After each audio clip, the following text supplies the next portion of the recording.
You're standing at the edge of a continent. Behind you, the known world conquered. Ahead, uncertainty, sandstorms, and distant empires whispered about only in death. But you're not afraid. You are Alexander, the boy king who tamed the greatest empire in history before his 30th birthday. A man who didn't just wage war on nations, but on time, space, and thought itself.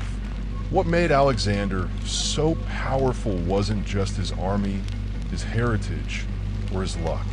It was his mindset, crafted with fire, sharpened by philosophy, and executed with divine boldness.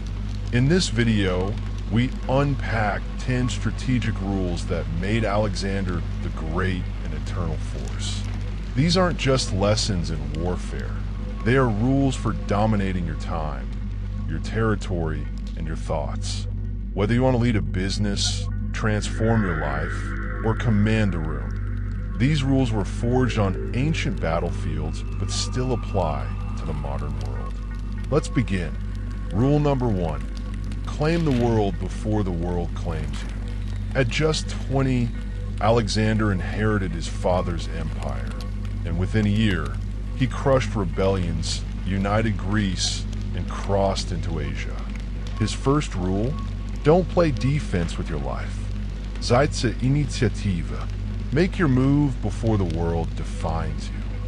He treated time like territory, something to be conquered, not endured.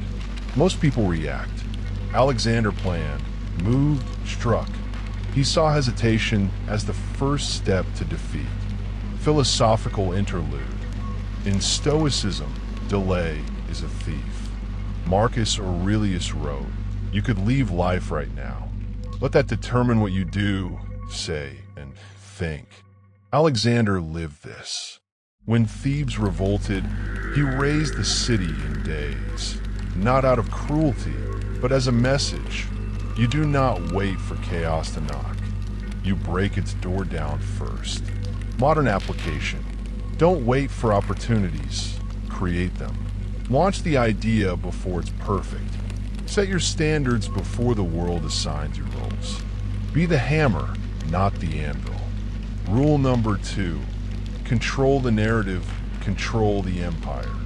Alexander wasn't just a warrior. He was a myth maker.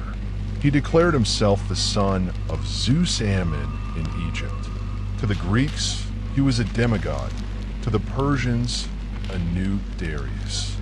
His legend was broadcast through statues, coins, and poets. He didn't just conquer bodies, he conquered belief. After defeating Darius III, he didn't destroy Persian culture, he adopted it. Why? So his image would speak in every tongue, wear every robe, and sit on every throne. Modern application. Personal branding isn't ego, it's strategy. You must define your image before others define it for you. Social media?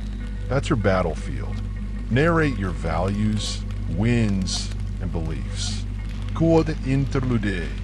He who controls the story controls the soul. Ancient Persian proverb. Rule number 3. Burn the boats, win the war. In 334 BCE, Alexander landed in Asia Minor with 40,000 troops. He burned his ships. There would be no retreat, only conquest or death. This wasn't recklessness. It was psychological warfare against his own army. By removing the option to retreat, he focused all willpower into one direction, forward. Modern application. When you keep backup plans, you dilute your focus. Want to write that book? Quit the backup job. Want to master a craft? Burn your escape hatches. Warning. Burning boats isn't for the faint-hearted, but neither is greatness. Rule number 4. Build loyalty like you build fortresses. Alexander slept with his soldiers, ate what they ate, bled when they bled. He knew names, stories, pain points. He wasn't above them. He was among them. When he cut the Gordian knot, they cheered. When he nearly died at Malian Fort, they wept. Leadership lesson. Respect is earned in sweat. Loyalty is built in shared suffering. To dominate others, you must first serve them in spirit. Modern use. In startups, small teams, classrooms, or studios, don't hide behind emails. Be seen, be felt, be there. Rule number 5. Adapt ruthlessly or be ruled. Alexander wasn't rigid. He absorbed cultures. When facing elephants in India, he changed cavalry tactics. In Central Asia, he married Roxana, not just for love, but for alliance. When his troops grew weary, he gave speeches, walked barefoot, even punished himself for their morale. Modern use. Adaptation is domination. Don't just plan, pivot.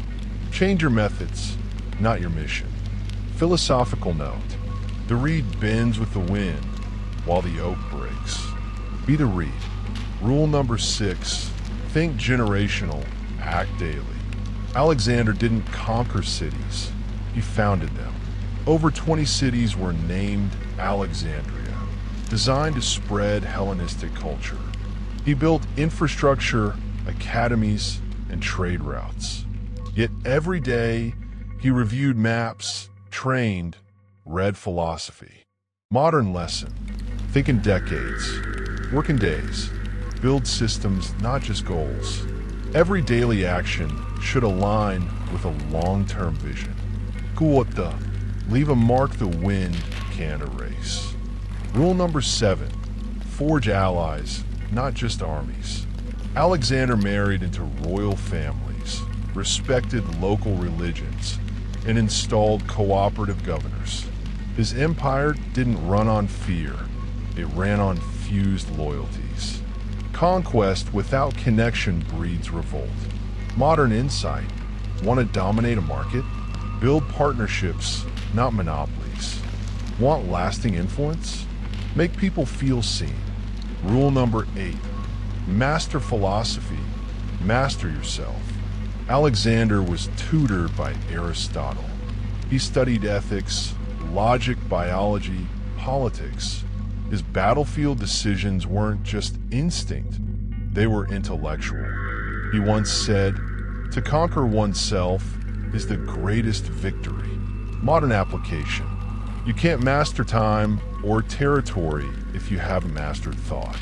Read, reflect, journal, observe your reactions, study strategy and stoicism. Rule number 9. Inspire fear without becoming a tyrant. After Thebes rebelled, Alexander destroyed the city, except for temples and Pindar's house, a famous poet. Why?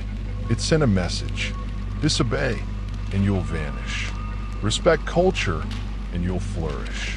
He was feared, but not hated. A fine line. Modern use. In leadership, show strength, not cruelty. Set consequences. Keep standards. But always act from reason, not ego. Rule number 10, die empty. Alexander died at 32, but he didn't leave with regrets. His entire life was an act of divine urgency. Every year a campaign, every day a step. When asked who should succeed him, he said, "To the strongest." The final lesson. Don't hoard your greatness. Don't take your vision to the grave. Leave it all on the field. Thought, action, love, legacy. So what does it mean to be like Alexander in the modern world? It means claiming your time before it's claimed by distraction. It means controlling your narrative before you're swallowed by noise. It means leading with vision, moving with power, and dying with nothing left to give. You don't need to conquer empires to be great. You just need to conquer fear, delay, and limitation. Because in the end, Alexander's greatest conquest wasn't Persia or Egypt or India. It was himself, his own limits, doubts, and mortality. This is how you dominate time, territory, and thought. This is how you become eternal.